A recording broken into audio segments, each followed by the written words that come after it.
El mundo está mirando, mucha gente está mirando en la Argentina, a veces sin comprender del todo el significado de lo que estamos mirando, el funeral de Isabel II y la coronación de Carlos III en el Reino Unido. Muchas veces se miran esas ceremonias, esas liturgias complejas, extensísimas, empieza en Escocia, va a seguir en Inglaterra, en Westminster. Ese ritual de la monarquía al que estamos muy poco acostumbrados y tenemos hasta dificultades para decodificarlo. Probablemente muchísima gente lo vea como una excentricidad costosa, que no tiene un sentido operativo directo sobre la vida de la gente, sobre el bienestar, sobre la política. Y sin embargo, estamos frente a un fenómeno interesantísimo si lo miramos desde la Argentina y desde otros lugares de Occidente. La idea de una figura, Isabel II, probablemente otra figura, Carlos III, que encarnan para esa comunidad los ideales, los sentimientos, el sentimiento de pertenencia a una comunidad nacional. Una instancia respetable, reconocible, de consenso en medio del conflicto. Estamos hablando de una comunidad, la del Reino Unido, atravesada por muchísimos conflictos. Secesiones, dificultades para integrarse, Irlanda del Norte, Escocia, donde fue a morir la reina, es un lugar donde también crece la disidencia. Hoy vamos a estar dialogando felizmente con David Riffe, es un gran intelectual norteamericano, vivió mucho tiempo en el Reino Unido, conoce muy bien Escocia porque vive en Escocia. Entre los temas de los que vamos a hablar va a estar este. Él está llegando ahora desde Ucrania.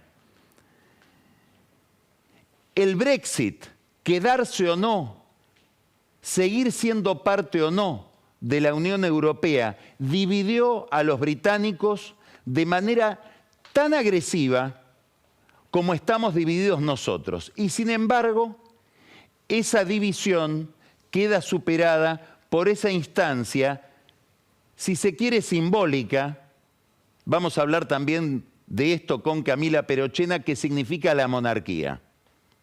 Felipe González, el gran Felipe González, que es un líder, como todos sabemos, socialista, y que por lo tanto arraiga ideológicamente en la tradición republicana de España.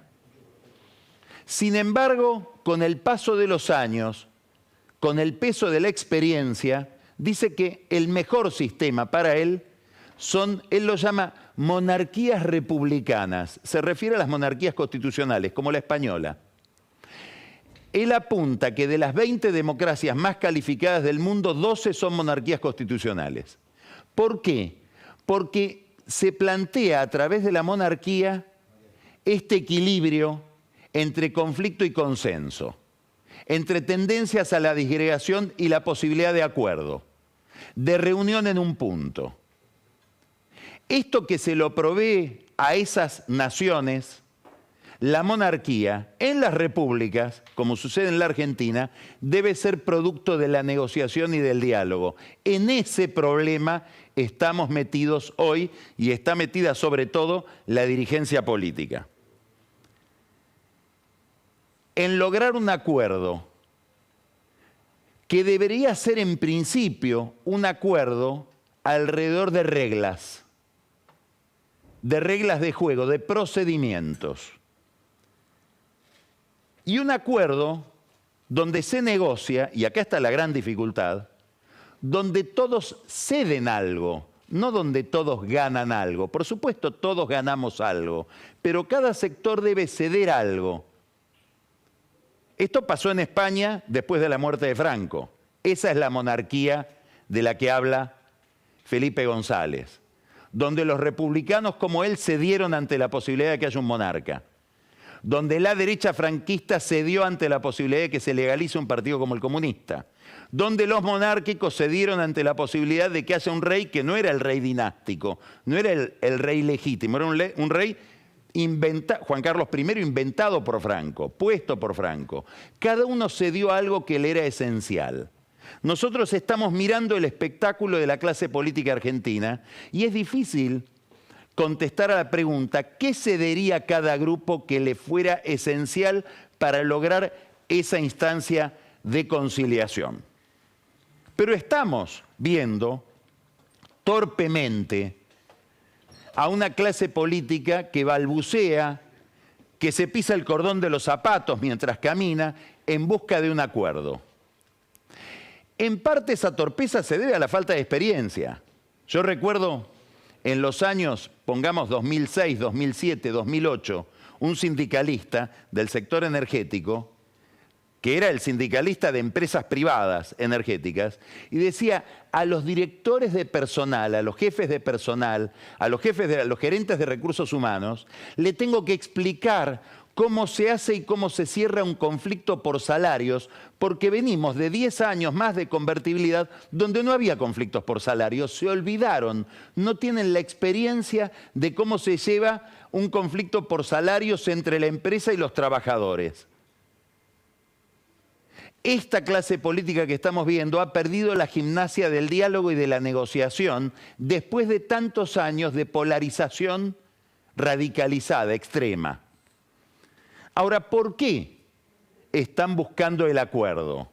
Con distintos grados de interés, con distinta convicción. Primero, un motivo muy importante en todos, pero sobre todo en Cristina Kirchner, el temor por lo que pasó. El temor por lo que pasó con el atentado.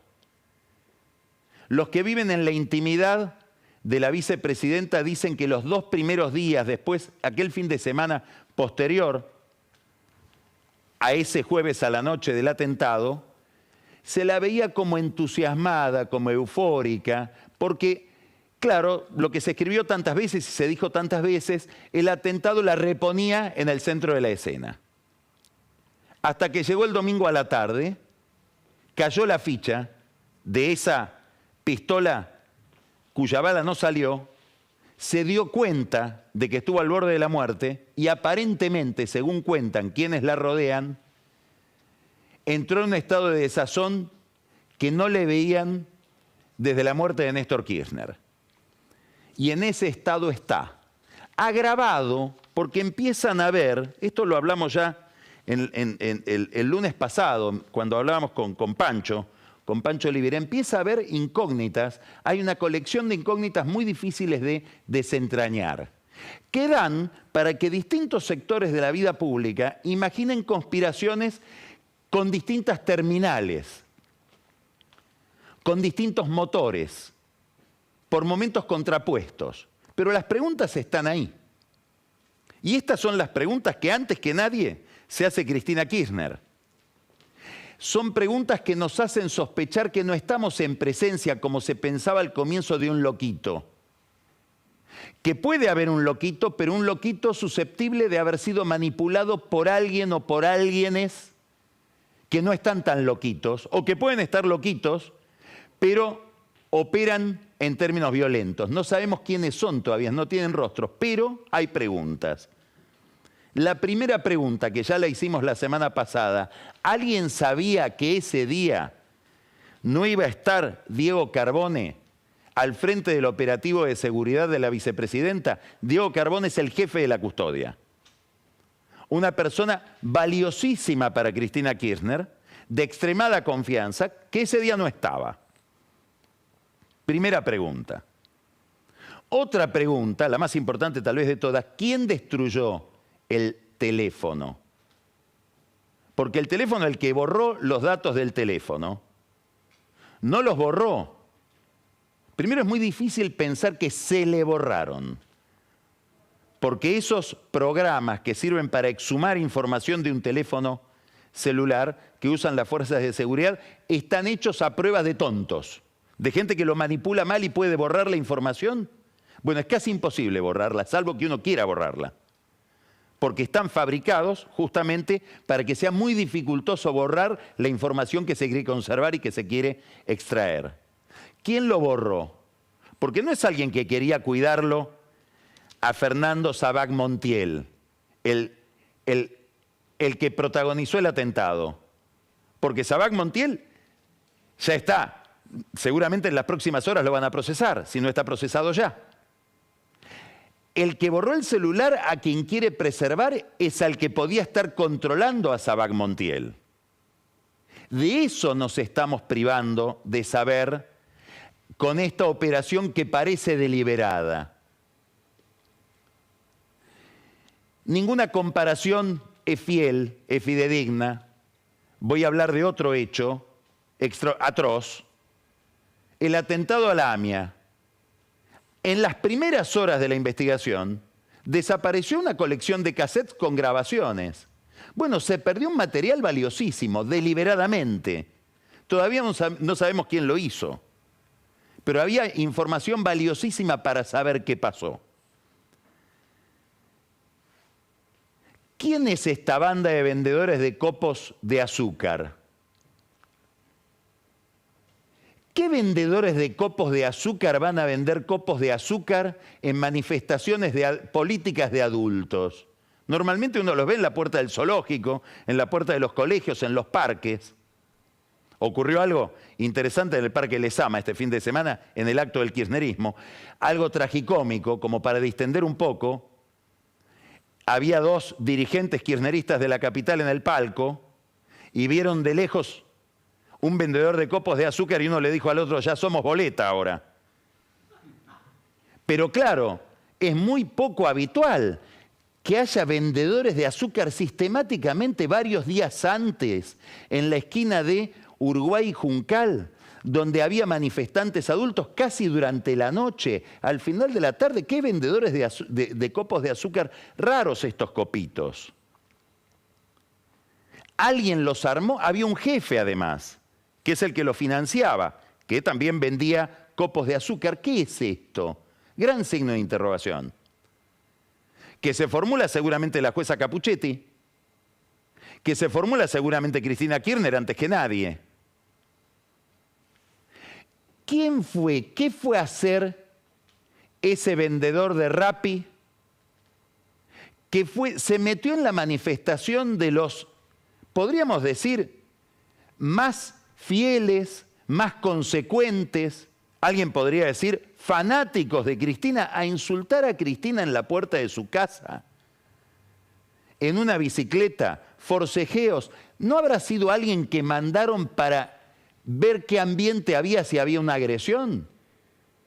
¿Qué tipo de reacción había en esa gente? Y fue una reacción casi pacífica para lo que uno podría esperar de gente que está muy movilizada.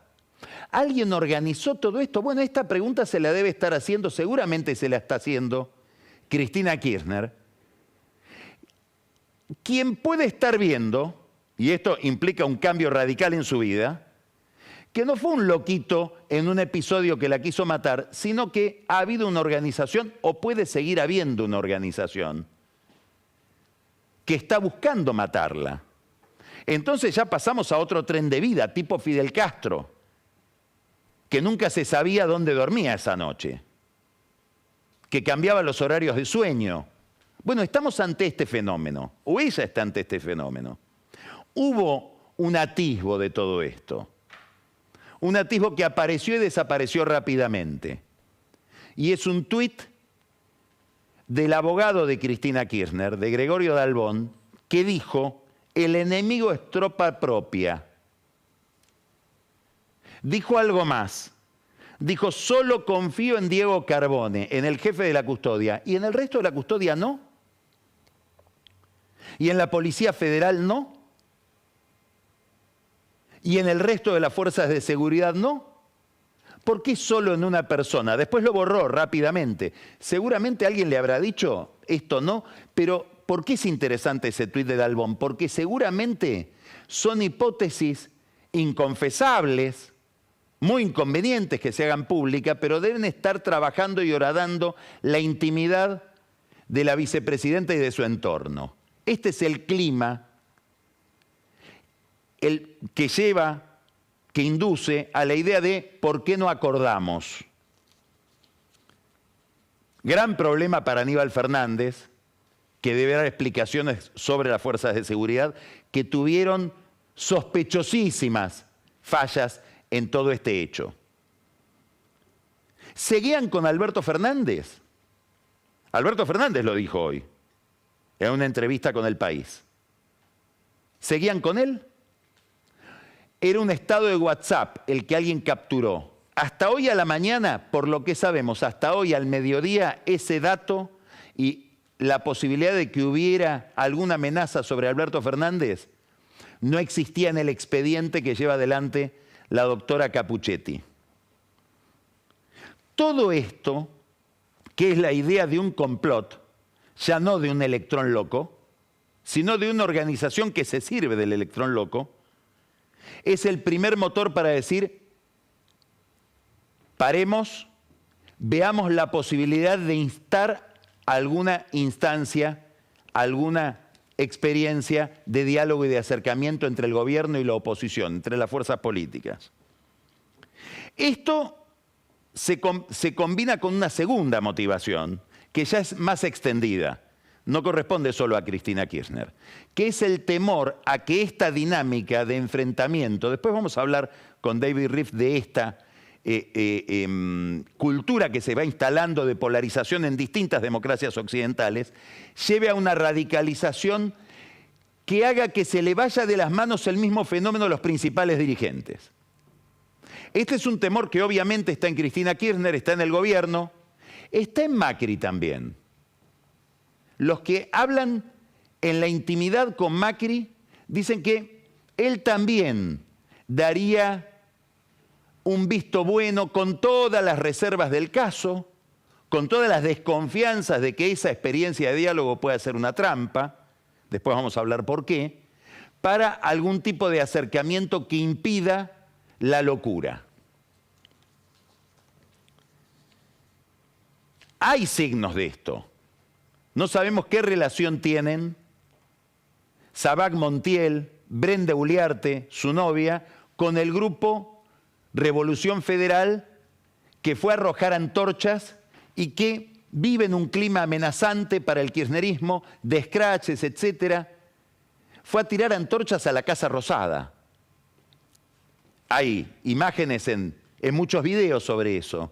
¿Hay algún vínculo entre esto y otro? ¿Alguien maneja esas organizaciones? ¿Alguien las tiene disponibles para armar un lío? No sabemos.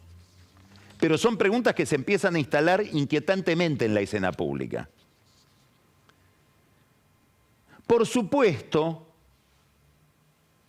hay mentes afiebradas que sacan, y lo hemos visto, centralmente, por ejemplo, Axel Kicillof, que dice, la bala que no salió me hace acordar este atentado al juicio de...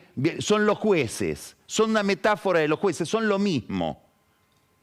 Es la oposición, es la justicia. Ahora aparece Gisela Marciota, diputada, promoviendo un proyecto de ley para sancionar a los jueces que puedan llevar adelante eso tan impreciso, tan imposible de atrapar, pero para lo cual además ya existen sanciones previstas en los códigos de procedimiento, en los procedimientos del Consejo de la Magistratura, el lawfare. A los jueces que tengan malicia como jueces combinados con los medios, un proyecto también delirante de una diputada nacional. Es como si uno dijera que Cristina Kirchner o su entorno fueron los que estuvieron detrás directamente, materialmente, de los que fueron a poner las bombas Molotov en el diario Clarín. De tanta predicante Clarín que llevó adelante el kirchnerismo. No se le ocurrió a Héctor Mañeto decir esta es Cristina. Bueno, sí se le ocurre al kirchnerismo o a muchas figuras del kirchnerismo decir esto es la oposición, esto es la justicia, esto es la prensa.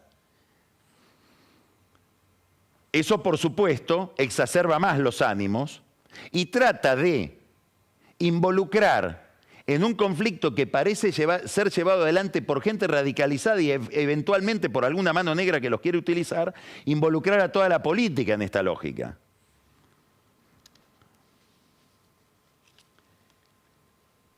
En este contexto empieza esta negociación torpe de gente que además no está acostumbrada a negociar. Si uno mira la historia del kirchnerismo, es muy difícil verlos en una negociación. La forma de liderar que ha tenido Néstor Kirchner y que tiene Cristina Kirchner es una forma de arrastrar al otro, no de convencerlo, de arrastrarlo con el poder. Esto llega a tal punto que hay muy poca gente que se le anime a Cristina Kirchner a plantearle una idea en contrario de las ideas que ella tiene. Hay una vieja frase de Zanini que decía, a la presidenta, cuando ella era presidenta, se lo dijo a José Nun, el secretario de Cultura de aquel entonces, le dije, salía Nun de una reunión con Cristina Kirchner y le dice, ¿y cómo te fue? No, le dije, no, ¿cómo le dije? A la presidenta no se le habla, se la escucha. Ese mismo clima es el que hace que ni los custodios se animen a protegerla y meterla dentro de un auto por miedo a ver si la despeino y me echan. Ahora hay 30 custodios más. Ahora cayó la ficha de que se necesita más custodia. Pero hubo 20 custodios despedidos en los últimos años en la custodia de Cristina Kirchner. Entonces es un estilo de conducción, es un estilo de liderazgo cuya cultura parece incompatible con la negociación, con registrar el interés del otro, el incentivo del otro. Bueno, pero están buscando eso. Empezaron por el lado de la Iglesia. ¿Cuándo? Antes del atentado. Esto es importante para entender lo que está pasando. Antes del atentado, hubo un ensayo llevado adelante por el presidente del Episcopado, Oscar Ojea, y por el presidente de la Comisión de Pastoral Social del Episcopado, el obispo de Lomas de Zamora, Jorge Lugones, dos figuras, hay que subrayar esto, muy ligadas al Papa Francisco, que habían convocado un sector del Frente de Todos y un sector de Juntos por el Cambio, bastante plurales ambos sectores, representaban a bastantes variantes de uno y otro grupo, para encontrar la posibilidad, aunque sea simbólica, de una foto en común, de reunirse en un espacio ofrecido por el episcopado. Eso no se pudo lograr porque ocurrió el atentado. Iba a ser el miércoles siguiente a ese jueves del atentado a Cristina Kirchner. Pero quedaron las conexiones, los contactos, los teléfonos intercambiados durante ese ejercicio promovido por la Iglesia. Y esto prendió sobre todo en el gobierno y en el Frente de Todos. ¿Por qué? Porque si uno mira los discursos de Cristina Kirchner en los últimos meses, ella viene pidiendo algún tipo de entendimiento, con motivo de la economía bimonetaria, con motivo de los problemas estructurales de la economía argentina, ella está hablando de entendimiento.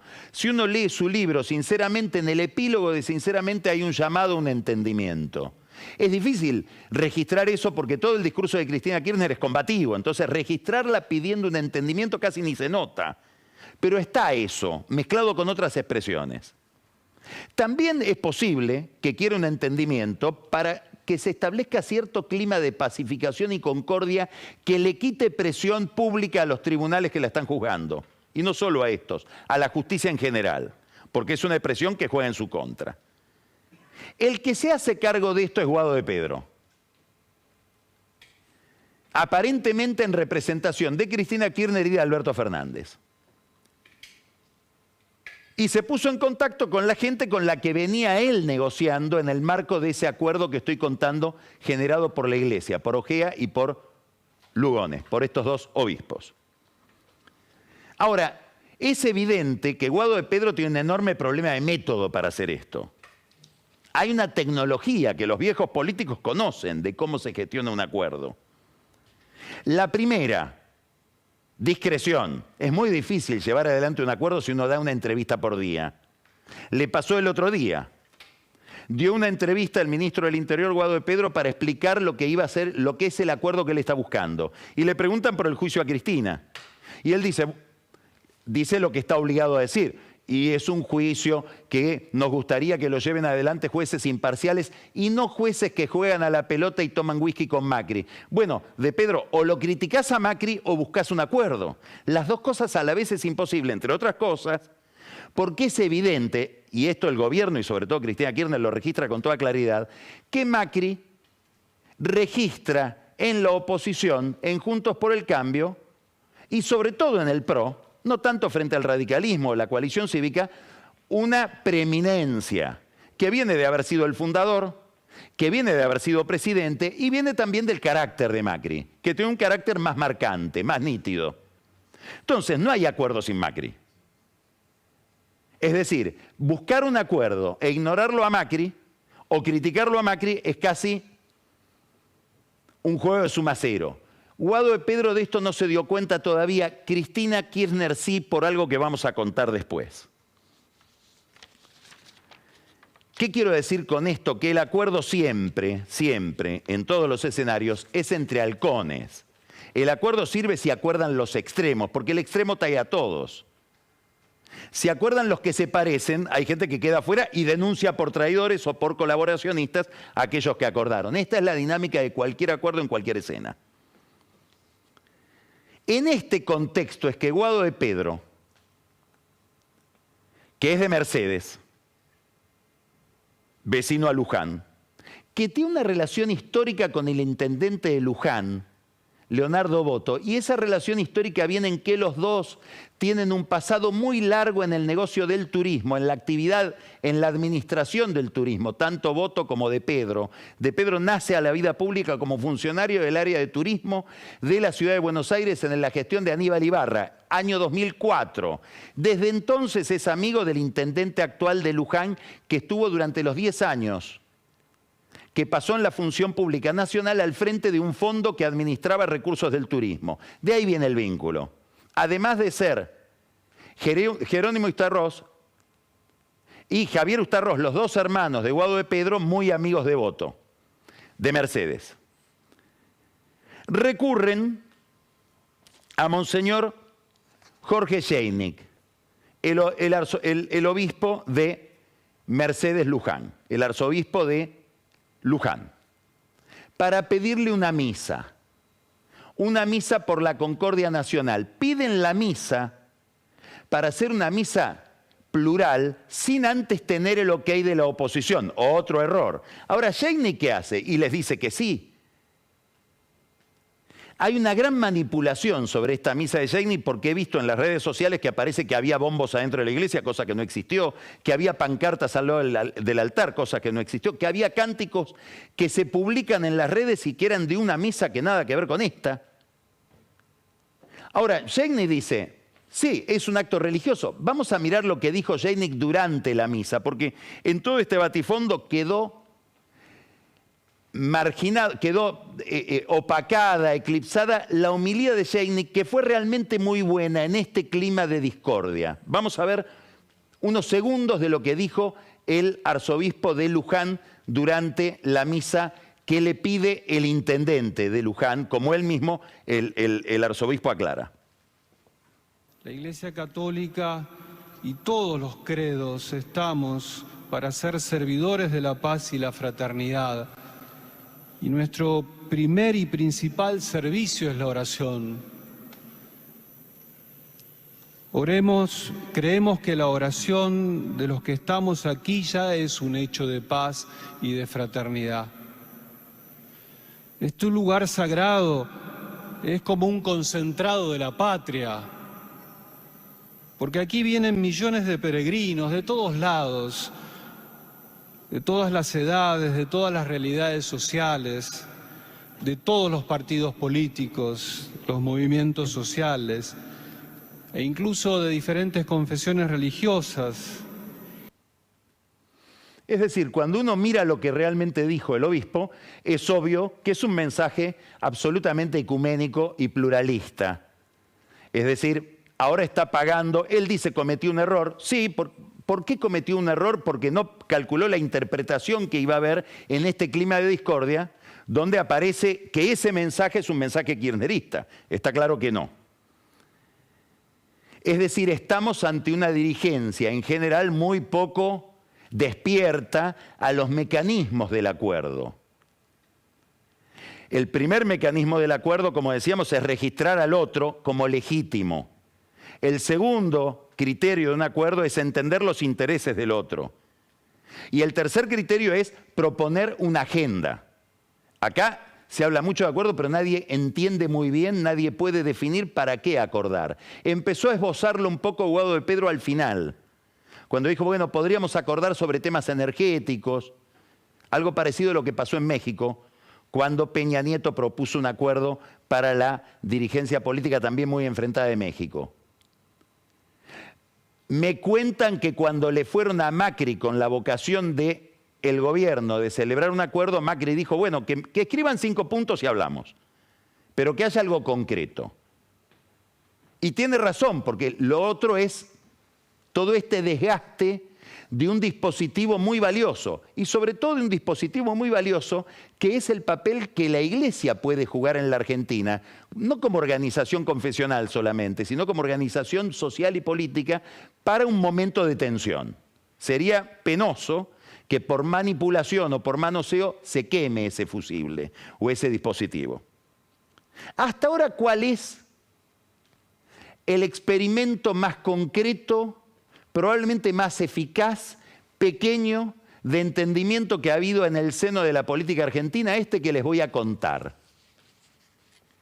Adolfo Rodríguez Sá, conocido por todos, senador por la provincia de San Luis, que viene de integrar el bloque del peronismo federal, pero tiene una muy buena relación, con el tiempo se ha ido haciendo cada vez mejor esa relación con Cristina Kirchner, le propuso un acercamiento con Cristina Kirchner a su compañero de banca. Está al lado de la banca de José Torello, por casualidades de la Organización Espacial del Senado. José Torello, lo estamos viendo acá en esta foto, es un dirigente muy importante, muy ligado a los temas institucionales del PRO, pero lo que es más importante, es uno de los mejores y más antiguos amigos de Mauricio Macri. Tiene una confianza absoluta de parte de Macri, porque se criaron juntos, hicieron todo el colegio juntos en el Cardenal Newman. Bueno, Torello habló con Macri y se encontró con Cristina Kirchner hace aproximadamente 15 días. Esta es una novedad muy importante, porque debajo de todo el ruido que hay respecto de esto de negociaciones entre gobierno y oposición, hubo una reunión muy formal, muy protocolar, no se habló de nada en profundidad. Hay un detalle, tomaron los dos mate cocido, pero quedó establecido una especie de teléfono rojo entre Cristina Kirchner y Macri a través de José Torello a instancias de Adolfo Rodríguez Sá. Aparentemente, según la información que me llega, esto fue explícito, es decir, Torello le dijo a la vicepresidenta, vicepresidenta, el día que usted necesite comunicarse con Macri, yo estoy disponible para que haya un canal de comunicación entre ustedes dos. Insisto, todo esto tiene que ver con un horizonte de interpretación por parte de la propia Cristina Kirchner de que para llegar a la otra orilla es indispensable que esté Macri. Hay un interés, tanto en Cristina Kirchner como en Macri, de ensayar algún tipo de entendimiento, aunque sea acotado, a temas esenciales. ¿Por qué? Porque obviamente ambos saben que la oposición acérrima, el enfrentamiento, la polarización, les rinde. Por dos razones. Porque en general, cuando se dan estos enfrentamientos, son enfrentamientos no de un grupo que sigue a alguien, sino de un grupo que está en contra de otro. Lo que reúne a Juntos por el Cambio en gran medida es el antikirchnerismo.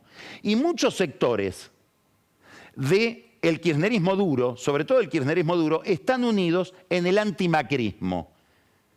Cuando se habla de la agresividad en los discursos hay que recordar que apenas Macri gana la presidencia, no le dieron el bastón de mando y le gritaban: Macri basura, vos sos la dictadura. Para ponernos en onda, para tener conciencia de cuál es el clima y quiénes lo crean, de todos lados.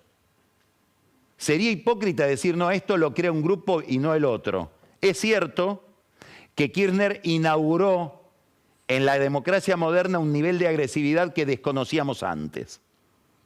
Relativamente, porque la agresividad que hubo en épocas de Menem también era muy acendrada, muy aguda. Es decir, ponernos a hacer la genealogía de estos enfrentamientos terminaríamos en saavedristas y morenistas en 1810. Lo cierto es que tanto a Cristina Kirchner como a Macri le sirve para llegar al poder el enfrentamiento con el otro, pero muy probablemente ambos se dan cuenta de que si llegan, y los dos quieren llegar, los dos están viendo si pueden llegar, se les resultaría un país ingobernable de este enfrentamiento. Es decir, es muy difícil imaginar un gobierno de Macri con el kirchnerismo ultra movilizado enfrente, y es muy difícil imaginar un gobierno de Cristina con un banderazo permanente en contra de ella. Esta es una de las razones por las cuales ella eligió a Alberto Fernández como delegado. Quiere decir que acá empieza a advertirse que lo que sirve para llegar no necesariamente sirve para gobernar. El conflicto que sirve para llegar, que unifica a cada uno, a cada bando, en el conflicto con el otro, los dos antis cruzados, pueden servir para llegar, difícilmente sirve después para crear consenso alrededor de la agenda de dificultades que tiene la Argentina, que es la agenda de dificultades económicas que tuvo Macri y es la agenda de dificultades económicas que tiene este gobierno y que va a tener el próximo.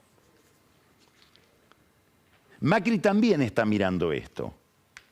Macri está como Cristina, están mirando a ver hasta dónde pueden jugar o no, están disponiendo las piezas, ambos con inteligencia. Macri está por lanzar un nuevo libro, se ha vuelto escritor, se llama ¿Para qué? Él va a decir que no es un programa presidencial o de campaña, pero hay empresas que están, por lo menos dos conozco, aportando a la campaña de Macri, como si Macri fuera a ser candidato, cosa que él todavía no decidió, porque lo decidirán las encuestas. Entonces, en la perspectiva de volver, ambos se están preguntando, bueno, ¿y cómo gobernaría si vuelvo en este clima que se ha generado? Y esto es uno de los combustibles principales que alimentan la posibilidad de un entendimiento. ¿Por qué? Porque la agenda es muy rebelde. Porque la lista de desafíos que tiene por delante el gobierno, cualquier gobierno, el que venga, es muy intrincada. Requiere de un instrumento político denso, consistente, que hoy no hay. Y esto lo vemos en Massa. Massa está haciendo todo para ser él el delegado de Cristina Kirchner. Sueña con que ella no llegue y con recuperar la economía lo suficiente, ahora vamos a ir a este problema, como para que Cristina, el peronismo y la gente, o una parte de la gente del electorado digan, no lo toquemos a Massa porque Massa viene resolviendo la crisis. El viaje a Estados Unidos, que es larguísimo, vieron que no quiere volver, se quiere quedar allá, va para este objetivo. Como todo lo que hace Massa, hay mucho de show. Hay la idea de que se ha convertido en el gran ministro, como pone él cuando envía mensajes a los medios pidiendo cómo quiere que se presenten sus noticias, el ministro de Economía y principal negociador de la Argentina. Hoy se encontró, logró la foto con Janet Yellen, que es la secretaria del Tesoro, y para él es una cocarda, una condecoración, porque no lo lograron ni Batakis ni Guzmán, que buscaron esa foto. Le deberá agradecer Massa su trabajo a Jorge Argüello, que hace milagros como embajador en Estados Unidos. Lo cierto es que después de la foto con Yellen, los amigos de Massa que en general son graciosos y chistosos, dicen, bueno, pasó de ventajita a señor ventaja. Creció Sergio. Y va a conseguir seguramente el acuerdo con el fondo ahora en septiembre. ¿Por qué? Porque ha logrado atar con alambre eficientemente determinados descalabros de la economía argentina, con la que él tiene que lidiar. En alguna medida, estirar la arruga.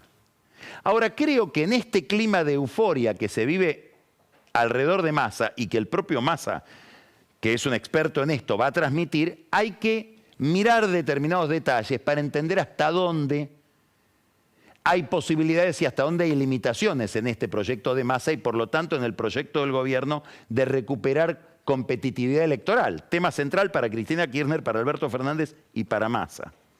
Son tres náufragos que están mirando la otra orilla a ver si llegan o no. Primero, consiguió Massa sumar reservas al Banco Central dándole un dólar especial al campo. ¿Cuánto sumará? Los expertos entienden 1.500 millones de dólares, que lo suma ahora y no los va a poder sumar después. Salvo que este dólar de 200 pesos de septiembre lo vuelva a mantener en 200 pesos en octubre. Habría que apostar casi seguro a que sí. Tiene suerte el gobierno, tiene suerte Massa. Hay una sequía generalizada que hace, por un lado, genera problemas porque la siembra va a ser complicada, la cosecha que viene va a ser complicada. Hay quienes piensan que el gobierno el año que viene se va a encontrar con una sequía tan nociva para la cantidad de reservas en el Banco Central como la que le tocó a Macri.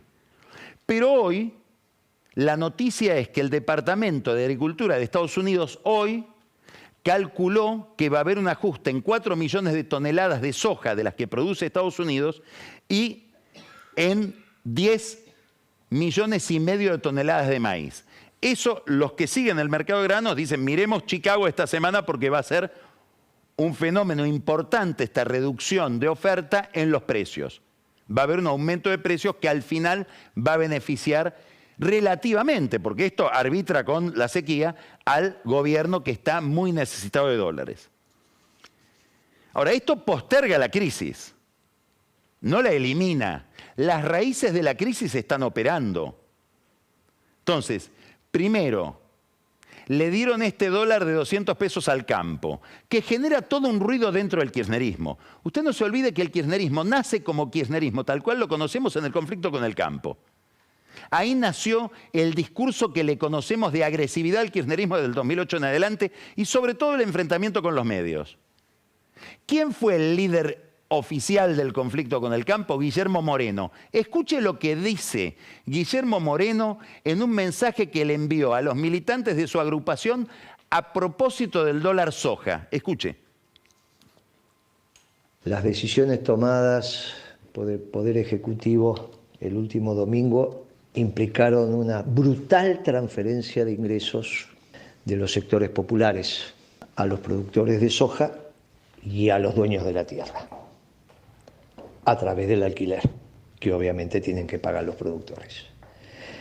La sociedad rural argentina es la gran beneficiaria de estas medidas. Es la primera vez que asistimos con esta intensidad a una transferencia de ingresos de los de abajo a los de arriba. Los dirigentes constitutivos del Frente de Todos llevarán en su conciencia esta decisión tomada. Este es Moreno, la voz del kirchnerismo frente al campo, que se plantea esta perplejidad, esta contradicción que muchos kirchneristas hoy están mirando. ¿Cómo? ¿Le dimos un dólar especial al campo? Y sí, porque si no, el campo no va a liquidar. Ahora, claro, es todo un problema. ¿Por qué? Y porque están los lecheros, los ganaderos, los industriales, esperando su propio dólar.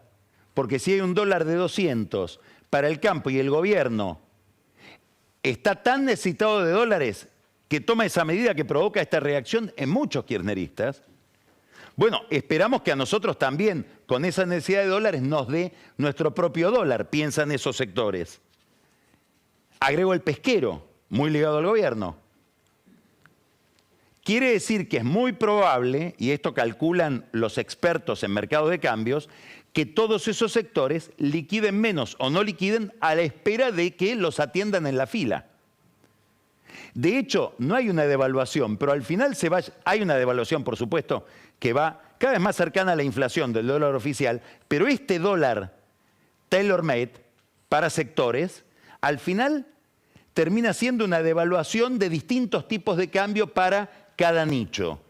Y hasta tanto a cada sector no le toque su dólar, no liquida. ¿Sí? Seguimos con el problema, no resuelve el problema cambiario masa. Además, otra perplejidad como la de Moreno, se endeuda. Este viaje es un viaje de endeudamiento, y de endeudamiento en dólares. Entonces, ¿pero cómo? ¿No era que la maldición de la deuda era una maldición macrista o nosotros también somos parte de esto? Segunda pregunta que se pueden hacer muchos kirchneristas. Ahora, al que vende dólares, ¿qué le doy? Pesos. ¿Y quién quiere tener pesos hoy? Hay que convencerlo mucho para que acepte pesos con esta inflación. Entonces el Banco Central sube la tasa de interés por encima de la inflación. Impensable para el kirchnerismo. Otra herejía. Endeudamiento, dólar al campo, tasa de interés real positiva. Claro, en algún momento ya se empieza a sentir, esa tasa de interés enfría la economía y mata a las pymes. Y sí, claro. Además de generarle al Banco Central una deuda que mucha gente dice, ¿y esto cómo se va a pagar? ¿Cómo hace el Banco Central para pagarme esta tasa de interés? No. No compro más un dólar en pesos. Este es el problema de raíz monetaria que Massa no resuelve. Estira la arruga, posterga el problema, emparcha, ata con alambre, pero no está resuelto el problema. Y a esto se le suma el frente fiscal. ¿Por qué? Y porque en diciembre hay que pagar aguinaldos. Porque además va a haber que pagar más prestaciones sociales para que la gente esté tranquila. Aparece además un grupo de gobernadores, los del norte, que van a viajar ahora a Estados Unidos, y Guado de Pedro pidió ir también. Quiere ir a Washington. Un militante de la Cámpora raro pidió ir con los gobernadores, ya fue a Israel. Este grupo de gobernadores que viaja con Guado de Pedro a Washington le pide a Massa mantener los subsidios en sus provincias del norte. Es decir, que la segmentación tarifaria empieza también a hacer aguas. Y la segmentación tarifaria es la reducción de subsidios que le permite a Massa mostrarle los números que le habilitarían, no ahora, en diciembre, que le aprueben de nuevo el acuerdo con el fondo. Más un problema que es el atraso salarial, que va a hacer que los sindicatos de aquí a fin de año quieran recuperar el salario perdido por la inflación. Vamos, para ir terminando, a mirar este gráfico, este cuadro. Seguimos siempre a Fernando Marul en sus presentaciones visuales de los problemas de la economía. ¿Qué es esto? Mire qué interesante este cuadro. Esto es la evolución del salario real en cada presidencia. Siempre decimos que si hay un indicador que predice el éxito político o el fracaso político de un gobierno y de un liderazgo, es la evolución del salario real. Es decir, lo que le gana el salario a la inflación. El poder adquisitivo. Esto es el poder adquisitivo del salario privado formal. Es decir, privado, no estatal, y formal, no el informal o en negro. El empleo convencional. Marul toma como base 100 el comienzo de cada mandato y lo proyecta. Entonces tenemos esta línea celeste, arranca en 100 y el salario real, si estuviera, digamos, en la cantidad de meses que transcurrieron del gobierno de Alberto Fernández, estaría en 100. Este es Néstor Kirchner. De 100 lo llevó a 131 y terminó la presidencia con 144. Este es el liderazgo de Kirchner, este es el éxito político de Kirchner. Este es Kirchner. Acá tenemos dos mandatos más, los dos mandatos de Cristina. Lo tenemos en esta línea. Si tomáramos hoy, digamos, para la altura del gobierno de hoy, de Alberto Fernández, Cristina había recuperado el salario de 100 a 108 en el primer mandato y de 100 a 103 en el segundo mandato, apenitas por arriba. Una recuperación de 3 puntos del salario real. Y acá de 8. Acá está Macri. Bueno, esto también explica el problema de Macri. Macri lo bajó 9 puntos en este momento de la administración Fernández, cuando falta 1 año y medio para la elección. Y terminó bajándolo de 100 a 83. 17 puntos. Bueno, esto también explica el problema de Macri. Si atamos éxito político a poder adquisitivo del salario. Y acá está Alberto.